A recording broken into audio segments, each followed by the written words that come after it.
नमस्कार दोस्तों, आप सभी का स्वागत है हमारे यूट्यूब चैनल पर। दोस्तों, आशा करता हूँ आप सभी अच्छे होंगे, मस्त होंगे।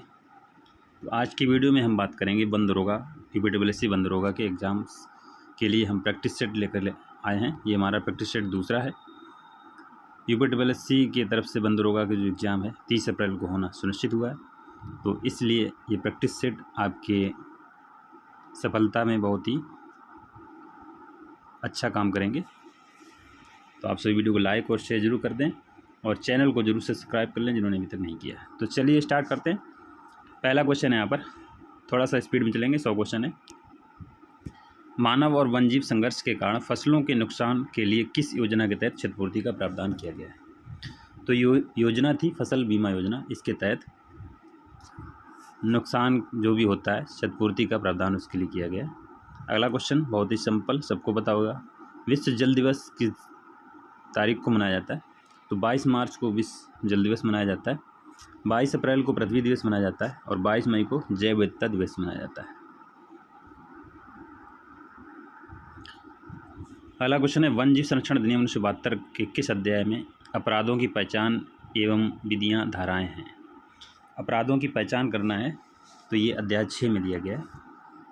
72 में 7 अध्याय हैं, 66 धाराएं और 6 अनुसूचियाँ हैं। अगला क्वेश्चन है, पेरियार वन्यजीव अभ्यारण्य की स्थापना कब की गई थी? तो ये स्थापना की गई थी 1940 में। पेरियार वन्यजीव अभ्यारण्य कहाँ? केरल में है और ये हाथियों के लिए जाना जाता है। लेटराइट मिट्टियों का प्राधान्य कहाँ पर? लेटराइट मिट्टियाँ कहाँ पर पाई जाती हैं, ये आपसे पूछा गया। तो लेटराइट मिट्टियाँ पाई जाती हैं मालवा तटीय प्रदेशों पर पाई जाती हैं, मालाबार तटीय प्रदेशों में। अगला क्वेश्चन है, भारत में निम्नलिखित में से कौन सा मृदा प्रारूप है जो लोहे के अतिरेक होने के कारण अनवर होता जा रहा है? मतलब जिसकी उर्वरता खत्म होती जा रही लोहे के अधिक होने के कारण। तो लेटेराइट मृदा है ये। ऑप्शन डी यहाँ पर सही हो जाएगा।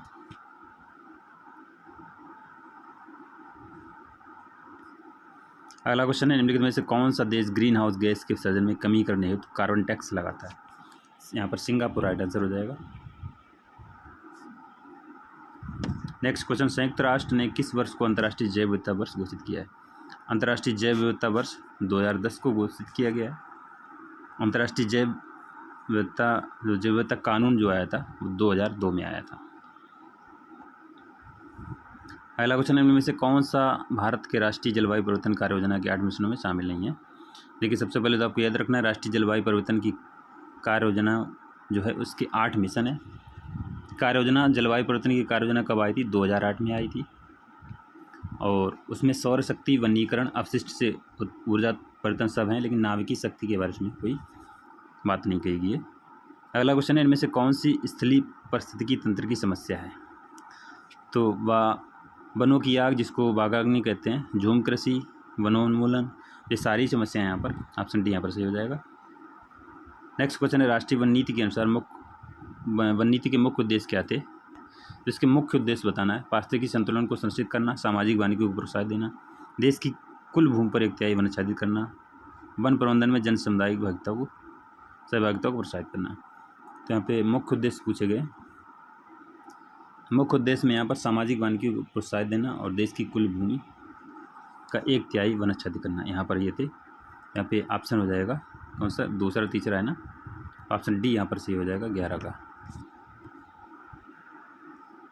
अगला क्वेश्चन है, राष्ट्रीय वन्यजीव कार्य योजना का मुख्य उद्देश्य क्या था? राष्ट्रीय वन्यजीव कार्य योजना का मुख्य उद्देश्य था दुर्लभ और लुप्तप्राय वन्यजीवों को संरक्षण करना। यही इसका मुख्य उद्देश्य था। अगला क्वेश्चन है, वृक्षारोपण है तुम पौधों की व्यवस्था किस तरह करते हैं? अगर हमको वृक्षारोपण करना है तो शासकीय रोपणी द्वारा, जो भी शासन की तरफ से उपलब्ध कराए जाएंगे पौधे,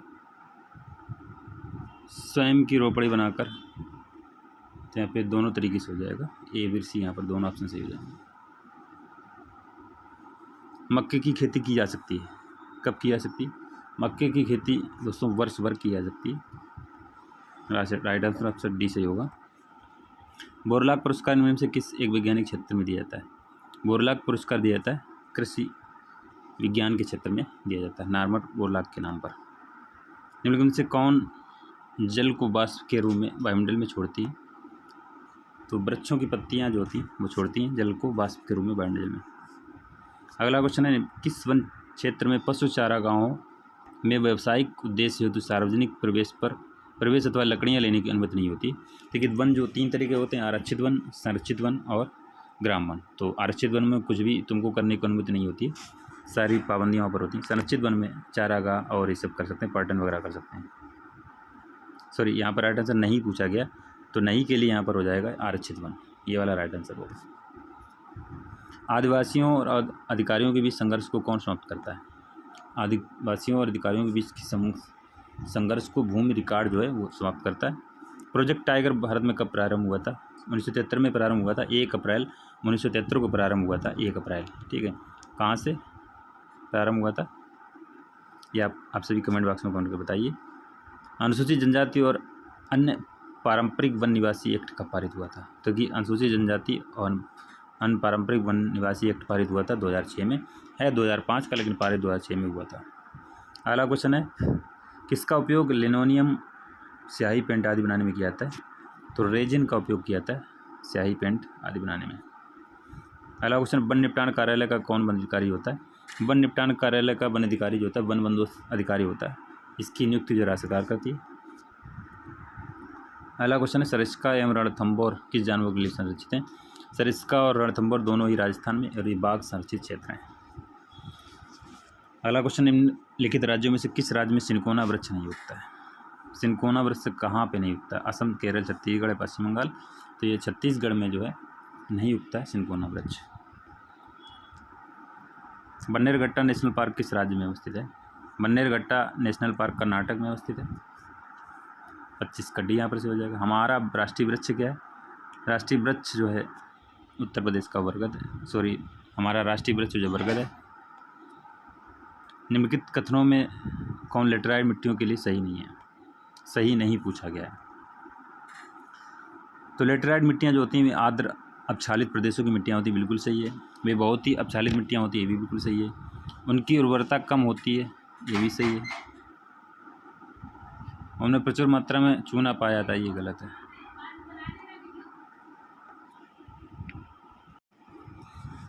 तो 27 का यहाँ पे राइट आंसर डी सही हो जाएगा।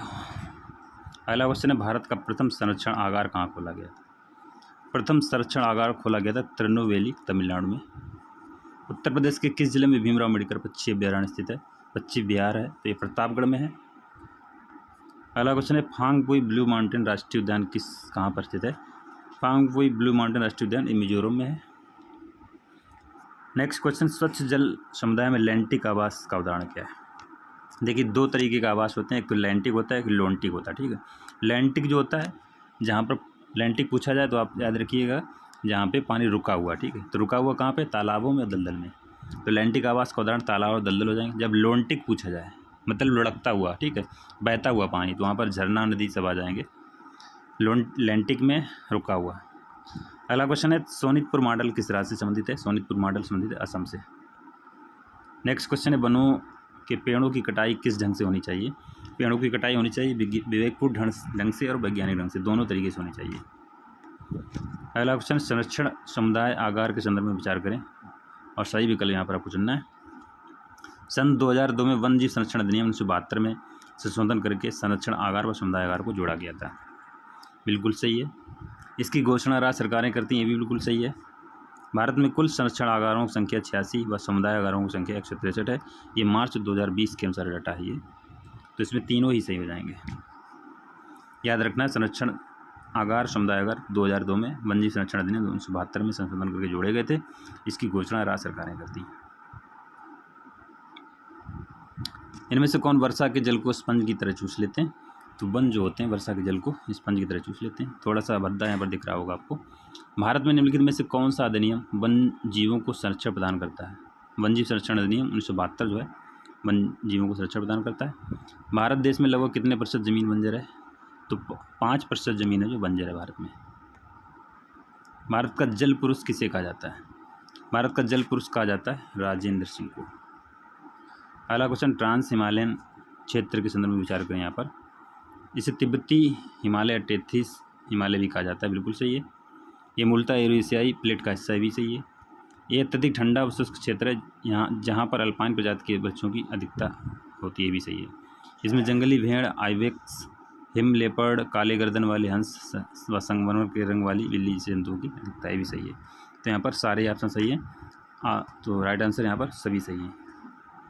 अगला क्वेश्चन है, दही पटकई राष्ट्रीय पार्क के संदर्भ में सही विकल्प का सही चयन करें। ये 2004 में एक वन्यजीव अभयारण्य घोषित किया गया, बिल्कुल सही है।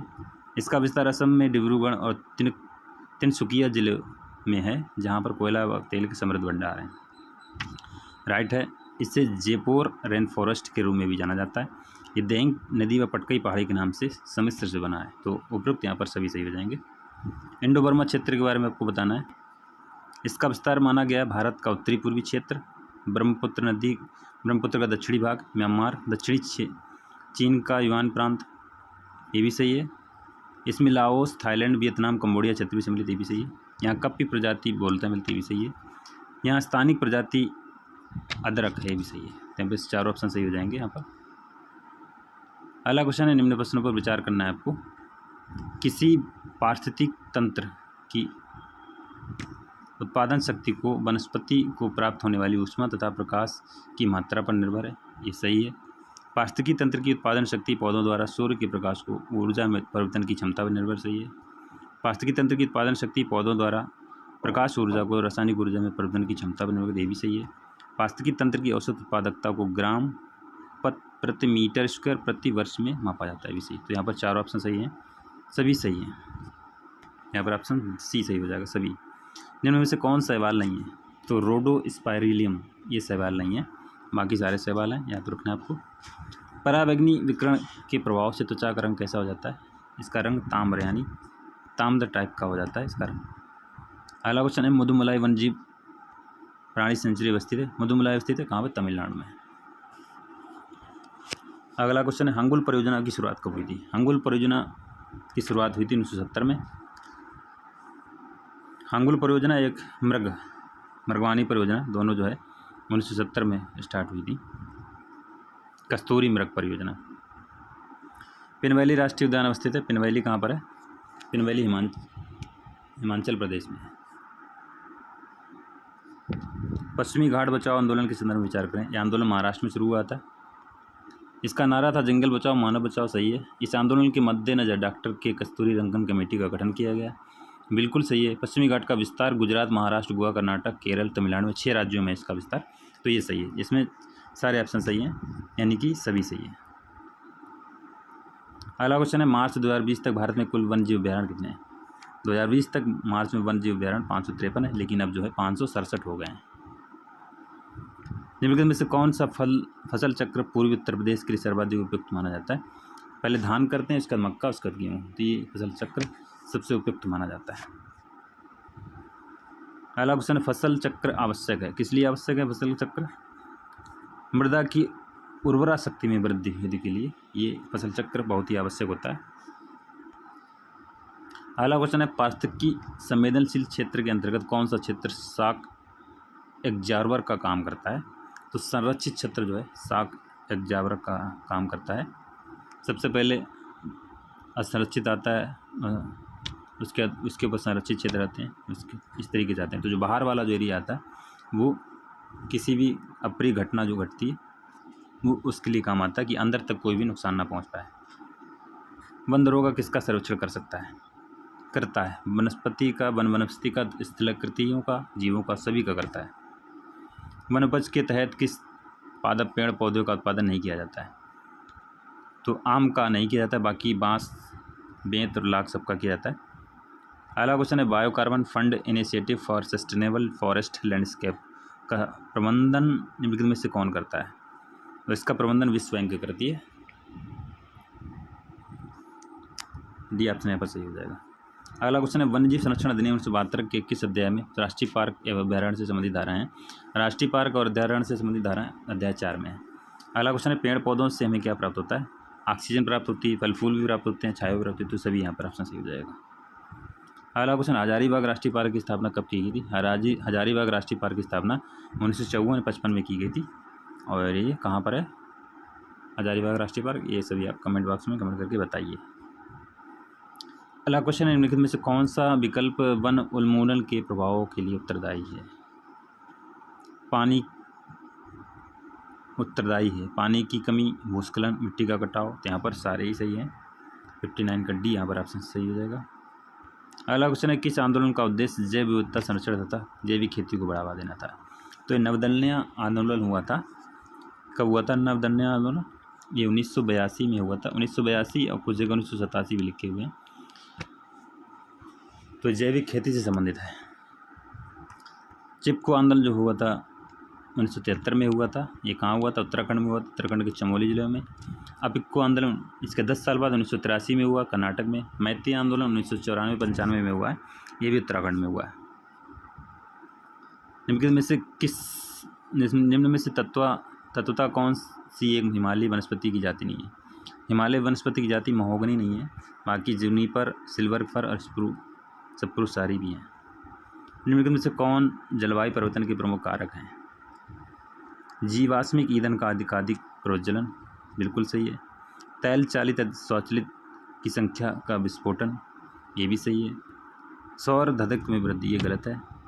अत्यधिक वनोन्मूलन, ये भी सही है। तो यहाँ पर 1, 2 और 4 ये हमारा राइट आंसर हो जाएगा। 1, 2 और 4। अधिकांश वन प्रबंधन प्रमाणन मानक वन के किन पहलुओं की एक विस्तृत श्रृंखला को संबोधित करते हैं? आर्थिक, सामाजिक या पर्यावरण तकनीकी, तो इसमें सही ऑप्शन सारे हो जाएंगे। अगला क्वेश्चन है, झूम की खेती विधि का व्यवहार हुआ करता है, कहाँ पर हुआ है? ये उत्तर पूर्वी राज्यों में होता है, ज़्यादातर पूर्वोत्तर राज्यों में, नागालैंड में। राइट आंसर अब सही हो जाएगा।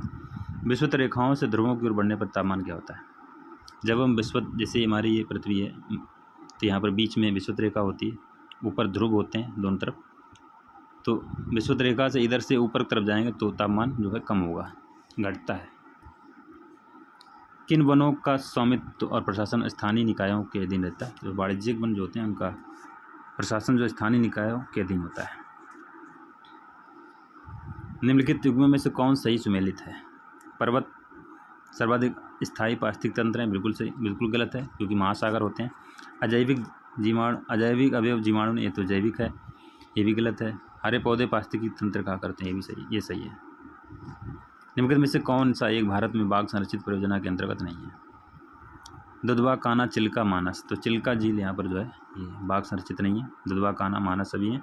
दुधवा आप सभी जानते हैं उत्तर प्रदेश में, कान्हा मध्य प्रदेश में है और मानस जो है असम में है। मॉन्ट्रियल प्रोटोकॉल का संबंधित, मॉन्ट्रियल प्रोटोकॉल किससे संबंधित है? तो ये संबंधित है क्लोरोफ्लोरोकार्बन से। मॉन्ट्रियल प्रोटोकॉल कब हुआ था? 16 सितंबर 1987 को हुआ था मॉन्ट्रियल में। ओजोन परत की संरक्षण के लिए संबंधित है। 16 सितंबर को ओजोन परत संरक्षण दिवस मनाते हैं। ओजोन परत, ओजोन स्तर के क्षरण का सर्वप्रथम पता किसने लगाया था? सबसे पहले क्षरण का पता लगाया था फॉरमैन ने। विश्व में सर्वाधिक अवसाद का वहन करने वाली नदी कौन सी है? तो गंगा नदी है, तो दूसरी एलो नदी है। सुल्तानपुर बर्ड सेंचुरी कहाँ स्थित है? सुल्तानपुर बर्ड सेंचुरी है, गुड़गांव में स्थित है ये। अगला क्वेश्चन है, ज्वालामुखी विस्फोट से निकलने वाली मुख्य गैस कौन सी है? तो ज्वालामुखी विस्फोट से जो गैस निकलती है उसमें अमोनिया मुख्य तरीके से निकलती है। अगला क्वेश्चन है, सागरी जल पारिस्थितिकी तंत्र में, देखिए ये क्वेश्चन बहुत ही इंपॉर्टेंट है।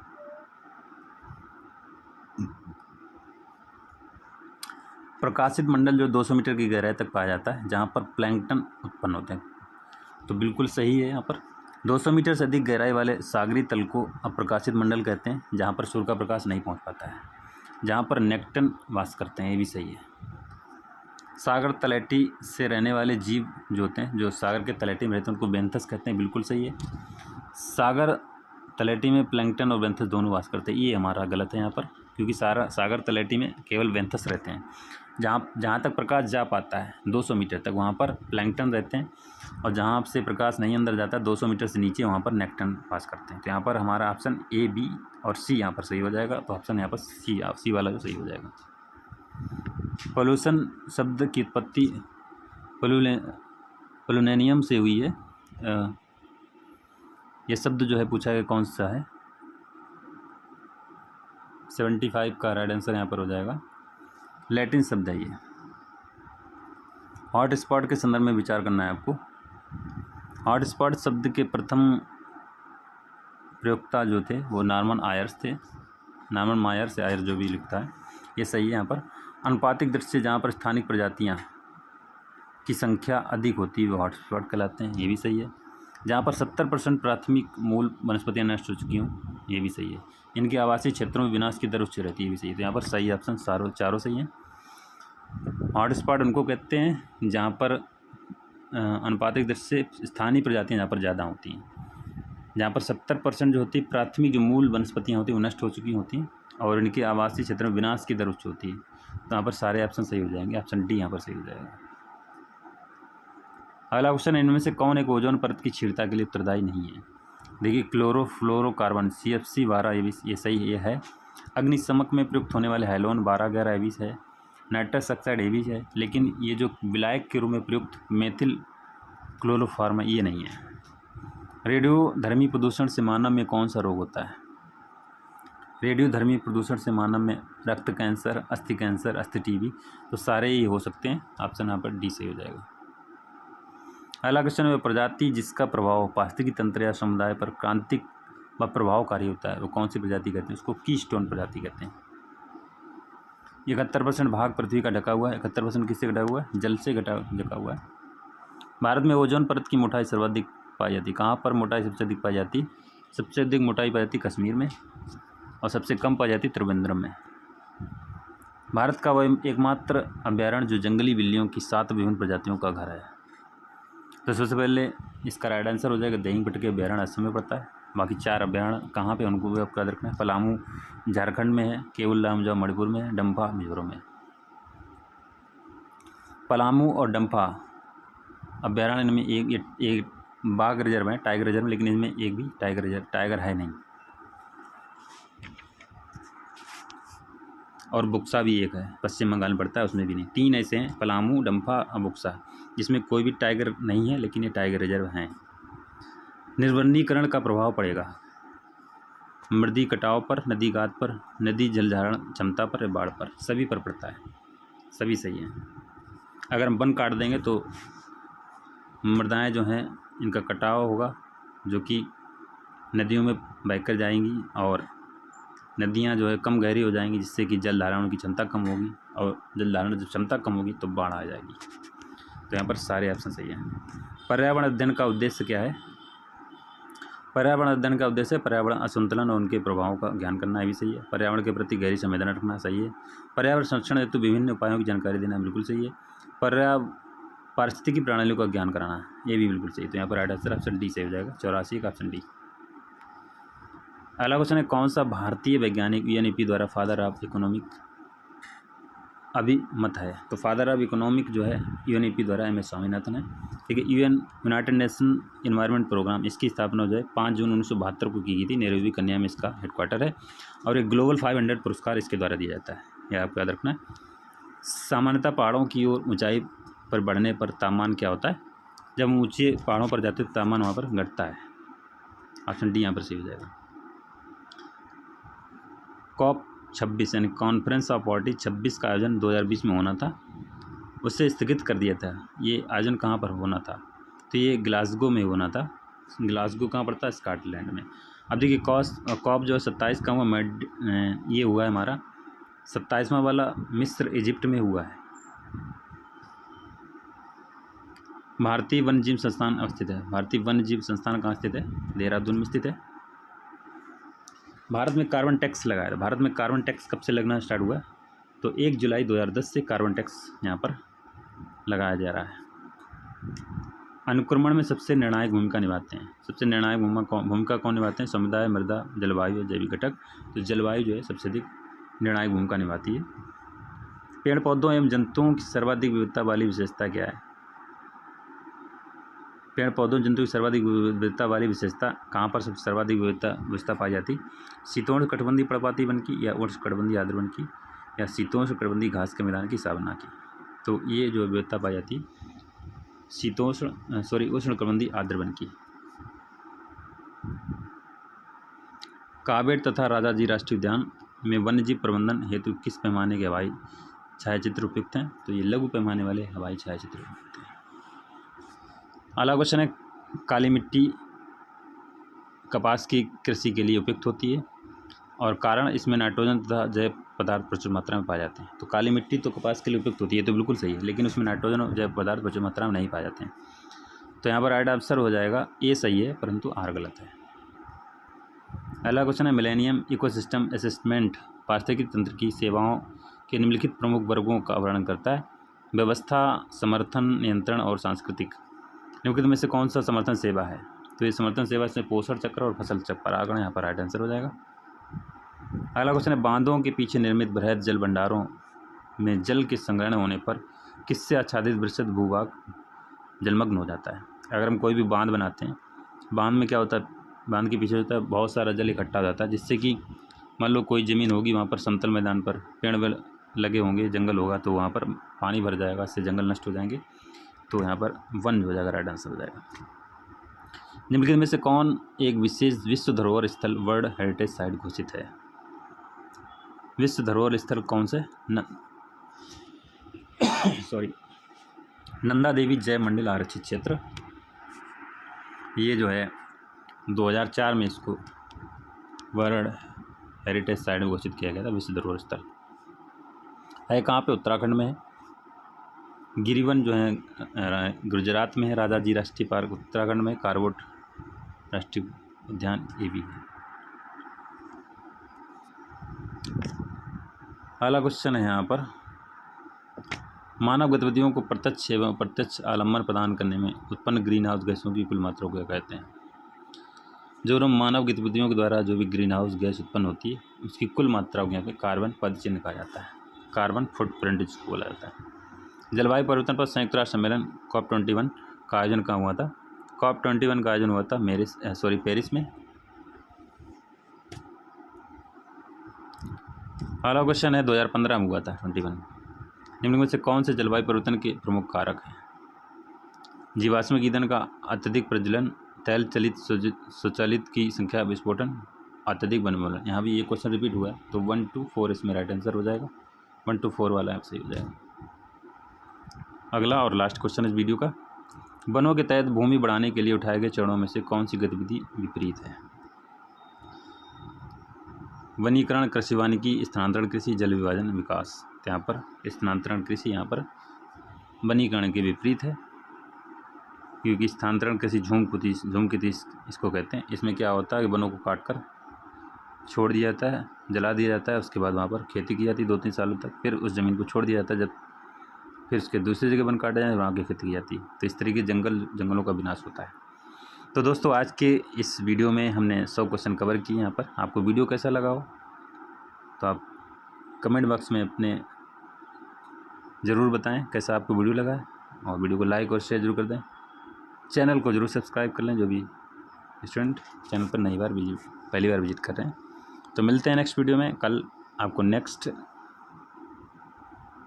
मॉक टेस्ट के साथ में। Thank you for watching.